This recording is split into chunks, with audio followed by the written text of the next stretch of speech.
बहू मांगी सास मिल गई। रेखा अपने बेटे मयंक की बात को बार बार काट रही होती है और उसकी एक भी बात सुनने को राजी नहीं होती। मैं तुझे कितनी बार मना कर चुकी हूँ कि तू काम करने वाली लड़की से शादी नहीं करेगा तो नहीं करेगा, और अगर तूने मेरी बात काटी ना तो अच्छा नहीं होगा तेरे लिए।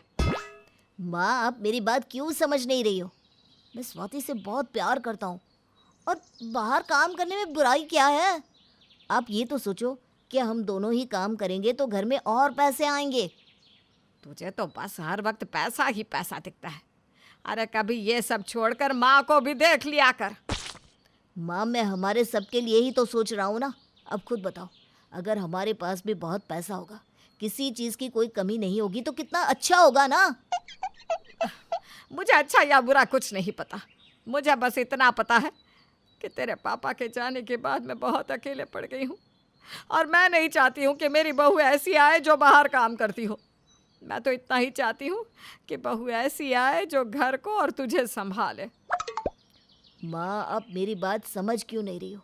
आपको स्वाति से अच्छी बहू मिल ही नहीं सकती और मुझे स्वाति से अच्छी पत्नी नहीं मिल सकती।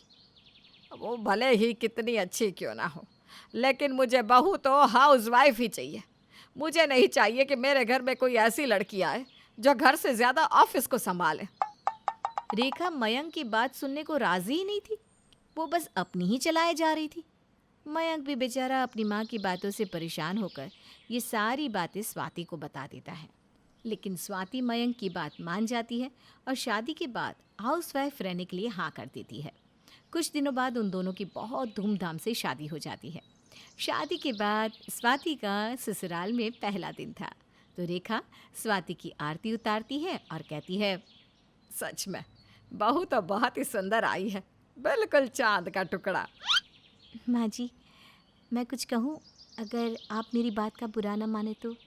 अरे हाँ हाँ बहू, इसमें बुरा मानने वाली क्या बात है, जो मन में आए बोल। माँ जी, मैं आपके साथ ही सो जाऊँ? अरे बहू, तुझे अपनी माँ की याद आ रही है क्या है? इसलिए तू मेरे साथ सोना चाहती है ना? कोई बात नहीं बहू, तू मुझे अपनी सास नहीं बल्कि माँ ही समझियो, और कभी भी अकेला महसूस मत करियो। जी माँ जी। शादी के बाद स्वाति हमेशा अपनी सास के साथ ही रहती है। ये सब रेखा को कुछ दिनों तक तो अच्छा लगता है, लेकिन अब वो धीरे धीरे थोड़ा बहुत तंग भी होने लगती है। कुछ दिनों बाद रेखा बाजार जा रही होती है और पीछे पीछे स्वाति भी आ जाती है।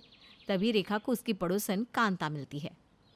अरे रेखा, ये क्या तूने अपने पीछे दुम लगा ली है? दुम? कैसी दुम? नहीं तो मेरे पीछे कोई दुम नहीं है। ये दुम नहीं है तो क्या है? अरे जब से तेरी बहू आई है तब से तू कभी अकेली दिखती नहीं। जहाँ भी जाती है वहाँ तेरी बहू हमेशा तेरे पीछे पीछे। तो हुई ना ये तेरी दुम? हो गई खुशी बहू, मैंने तुझसे कहा था ना कि तू घर पर रह, फिर तुझे मेरे पीछे पीछे आने की क्या जरूरत थी?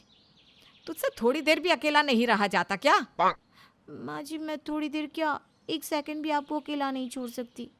अब आप खुद ही बताओ, जब से ससुर जी का देहांत हुआ है तब से तो आप अकेली ही रहती आ रही हो ना। लेकिन अब क्या ज़रूरत है अकेले रहने की? अब तो आपकी बहू आ गई है ना आपके साथ रहने के लिए। ये बहू नहीं बल्कि मेरे जी का जंजाल बन चुकी है, हर वक्त बस पीछे पीछे घूमती रहेगी। अरे इतना तो सामान नहीं होता मेरे साथ जितना ये रहती है। अरे वाह, क्या बात है, क्या बहू पाई है तूने। सच में बहुत किस्मत वाली है तू। तेरी बहू तुझे थोड़ी देर के लिए भी अकेला नहीं छोड़ रही। खुश गम मुझसे ही पूछो, आखिर मैं वाकई में खुश हूँ या बस एक ये झूठी हंसी है ये, जिसके पीछे का दर्द बस मैं ही जानती हूँ। अरे क्या रेखा, क्या बकवास किए जा रही है? कैसा दुख, कैसा दर्द? अब कुछ नहीं, तू नहीं समझ सकती मेरा दुख। चल बहू तो मेरे साथ। रेखा इतना कहकर अपनी बहू को वहाँ से लेकर चली जाती है। हर वक्त रेखा की बहू चिपकी रहती थी। अब ये बात रेखा को बहुत तंग करने लगी थी। कुछ दिनों बाद सुबह सुबह रेखा टॉयलेट में हल्का होने के लिए जाती है। तभी बाहर से दरवाज़ा खटखटाते हुए स्वाति कहती है, अरे माँ जी, आप अंदर ही हो ना? अरे बहू, जब तुझे बाहर से दरवाज़ा बंद दिखाई दे रहा है तो पूछ क्यों रही है? मैंने तुझे कहा तो था कि मैं थोड़ा हल्का होने जा रही हूँ। हाँ हाँ माँ जी, मुझे याद है, आपने मुझे बोला तो था, लेकिन मैं आपको अकेला भी तो नहीं छोड़ सकती हूँ ना। आपको अकेला महसूस हो रहा होगा ना, इसीलिए मैं यहाँ आ गई, ताकि आपको अकेला ना लगे। अरे बहू, टॉयलेट में हूँ मैं, टॉयलेट में, संडास में। यहाँ तो लोग अकेले ही आते हैं। अरे कम से कम यहाँ तो मुझे अकेला छोड़ दे। मुझे पता है आप ये सब ना ऊपरी मन से कह रही हो, लेकिन मन ही मन तो आपको अच्छा लग रहा है ना कि मैं टॉयलेट में भी आपको पूछने आ गई। हाँ, इतना अच्छा लग रहा है कि जो ताज़ा ताज़ा निकल रहा है ना, वही तेरे मुंह पर से मारूं। अरे बहू, हर वक्त पीछे पीछे घूमना अच्छा नहीं लगता। तू थोड़ा समय अपने पति को भी दे। रेखा अपनी बहू को बार बार दूर रहने के लिए कहती रहती है, लेकिन स्वाति रेखा को बिल्कुल भी अकेला नहीं छोड़ती। ऐसे ही कई दिन निकल जाते हैं और यही सब चलता रहता है। कुछ दिनों बाद रेखा अपनी पड़ोसन माला से बात कर रही होती है, तभी वहाँ स्वाति आ जाती है। माँ जी, आप यहाँ आ रही थी तो मुझे कम से कम बताकर तो जाती। आपको पता भी है मैं कब से आपको पूरे घर में ढूंढ रही थी और बार बार यही सोच रही थी कहीं आप अकेला ना महसूस करो। अरे रेखा, क्या हो गया तेरी बहू को? मैं यहाँ तुझे इतनी ज़रूरी बात बता रही हूँ और यहाँ भी तेरी बहू पीछे पीछे आ गई। तेरी बहू को 2 पल का चैन नहीं है क्या? माँ जी के बिना तो सच में मुझे 2 पल का भी चैन नहीं है। जब तक माँ जी के साथ नहीं रहती ना, तब तक मुझे ऐसे ही अकेला महसूस होता रहता है। अरे बहू, तू घर जा। मैं माला से कुछ ज़रूरी बात कर रही हूँ, थोड़ी देर में घर आ जाऊँगी। नहीं नहीं माँ जी, मैं यहाँ ऐसे आपको अकेला छोड़कर नहीं जा सकती हूँ। अरे बहू, तू मुझे किसी दूसरे शहर में अकेला नहीं छोड़ रही है, बस अपने मोहल्ले में ही अकेला छोड़ रही है। और अब ना ज़्यादा सवाल जवाब मत कर, जा। नहीं माँ जी, मैं नहीं जा रही कहीं। रेखा, तेरी बहू तो यहाँ से हिलने वाली है नहीं, लेकिन अब मैं ना तुझे कुछ नहीं बताऊंगी। तुझे बहू नहीं बल्कि सास मिल गई है, जो हर वक्त चिपकी रहती है। अपनी पड़ोसन से ये सब सुनकर रेखा को बहुत गुस्सा आता है। वो सीधा अपनी बहू को घर लेकर जाती है।